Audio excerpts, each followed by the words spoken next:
तो क्या आपका next topic of homeostasis is osmoregulation. आज हमारा सेकंड टॉपिक है ऑस्मोरेगुलेशन। सबसे पहले हम ऑस्मोरेगुलेशंस के बारे में जानेंगे। क्या है डेफिनेशन क्या है इसकी।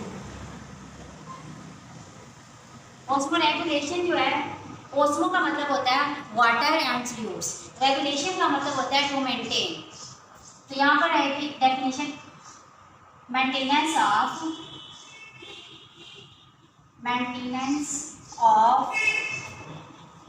water and solutes,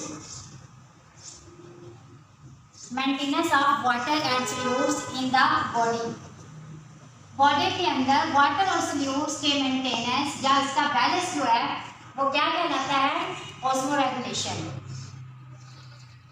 in the body. अगर इन दोनों में से कोई एक भी किसी एक की भी कंसंट्रेशन इम्बैलेंस होती है तो सेल अपना प्रॉपर फंक्शन परफॉर्म नहीं कर पाएगा। नेक्स्ट हमारा इसी का ही सब टॉपिक है water relation of cell. Water relation of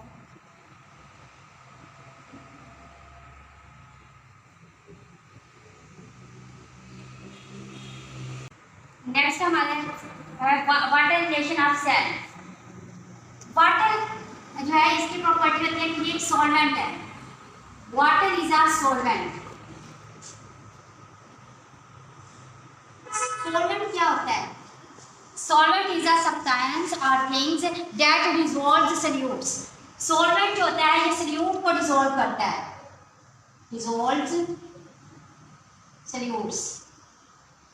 और ये वर्ल्ड में सबसे स्ट्रॉन्ग सॉल्वेंट है। और भी बहुत से सॉल्वेंट्स हैं लेकिन वाटर जो है ये सबसे स्ट्रॉन्ग सॉल्वेंट है। वो इसलिए है कि ये डिफरेंट टाइप्स के सॉल्यूट्स को अपने अंदर डिसॉल्व कर सकता है और मैक्सिमम नंबर ऑफ सॉल्यूट्स को अपने अंदर डिसॉल्व कर सकता है। और इसकी सेकंड प्रॉपर्टी है ये होम्योस्टेसिस में हेल्प करता है सेल की। It helps the cell to maintain the homeostasis। यह होम्योस्टेसिस में हेल्प करता है। नेक्स्ट है हमारे पास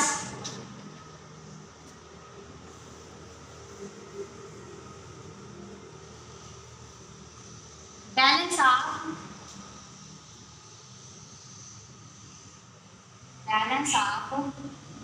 water and solutes in the body।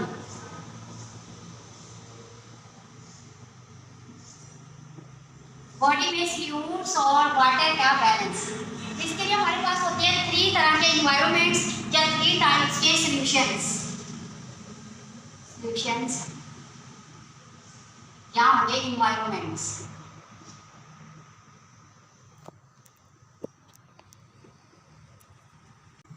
Next हमारा टॉपिक है balance of water and solute in the body. मतलब ये इसी का ही ऑस्मोरेगुलेशन का ही सब टॉपिक है। और हमारे पास 3 तरह के सॉल्यूशंस होते हैं या डिफरेंट 3 टाइप्स के इन्वायरमेंट्स होते हैं जिसके बारे में हम यहाँ पर डिस्कस करते हैं। हमारे पास सॉल्यूशन होता है हाइपोटोनिक, हमारे पास सॉल्यूशन होता है hypotonic. Balance of water and solute in the body, इसमें 3 डिफरेंट टाइप्स के हमारे पास सॉल्यूशंस होते हैं या इन पहले के 3 टाइप्स के इन्वायरमेंट्स होते हैं। एक हमारे पास हाइपोटोनिक सॉल्यूशन, आइसोटोनिक और हमारे पास है हाइपरटोनिक।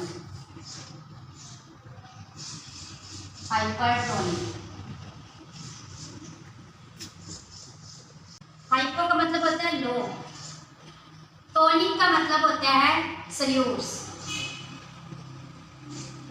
हाइपो में लो सॉल्यूट्स होते हैं। अगर लो सॉल्यूट्स है तो ऑटोमेटिक सी बात है वाटर के मॉलिक्यूल ज्यादा होंगे, मोर वाटर। आइसोटोनिक, आइसो का मतलब होता है सेम, टोनिक का मतलब होता है सॉल्यूट्स। इसमें सॉल्यूट्स की कंसंट्रेशन कंसंट्रेशन सेम होती है, मीन के सॉल्यूट्स भी सेम होंगे और वाटर भी सेम होगा, सेम सॉल्यूट्स की कंसंट्रेशन होगी और सेम वाटर के मॉलिक्यूल्स होंगे। Next hypertonic. हाइपर का मतलब होता है बहुत ज्यादा, हाइपर का मतलब है यहाँ पर मोर, टोनिक का मतलब है सॉल्यूट्स।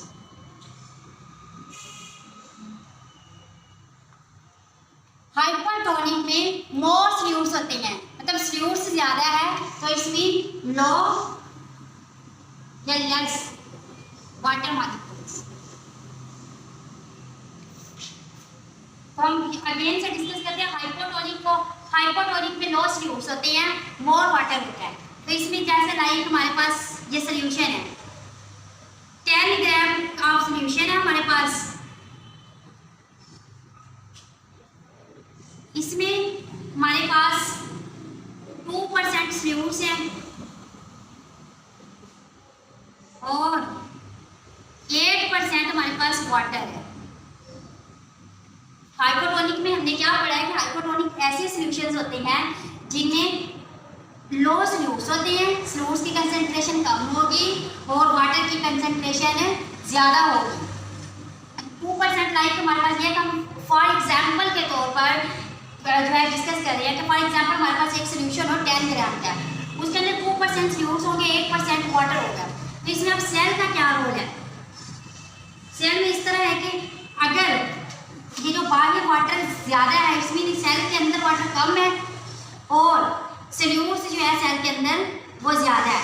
और एक बात स्टूडेंट्स आपने हमेशा याद रखनी है कि वाटर जो है ये मूव करता है towards the solutes, water move करता है towards the solutes, water always move towards the solutes. तो यहाँ पर सॉल्यूट्स की कंसंट्रेशन होगी, वाटर उस तरफ मूव करने की कोशिश करेगा। अब यहाँ पर बाहर का जो इन्वायरमेंट है, सेल के जो बाहर का इन्वायरमेंट है वहाँ पर वाटर ज़्यादा है, तो वाटर मूव करेगा सॉल्यूट्स की तरफ, यहाँ से ये वाटर अंदर की तरफ मूव करेगा, सॉल्यूट्स बाहर की तरफ मूव कर रहे होंगे, वाटर अंदर की तरफ मूव करेगा। तो इस तरह के सॉल्यूशन को हम बोलते हैं हाइपोटोनिक सॉल्यूशन। इसमें क्या होगा, जब मोर वाटर अंदर की तरफ जाएगा तो सेल टर्जिड हो जाएगा, cell become turgid, cell turgid हो जाएगा। नेक्स्ट हमारे पास आइसोटोनिक। आइसोटोनिक में क्या होता है कि सेम होती है, कोई ना किसी चीज़ की कमी है ना किसी चीज़ की ज्यादती है। इसमें सेम 10 ग्राम का अगर हमारे पास सॉल्यूशन है तो इसमें 5% हमारे पास सॉल्यूट्स हैं, 5% वाटर है। अगर सेल की बात करें मतलब ये 5% हमारे पास सॉल्यूट्स हो गई। इसी तरह इसके अंदर जो सेल होगा, सेल के अंदर भी 5% सॉल्यूट्स है और 5% वाटर है।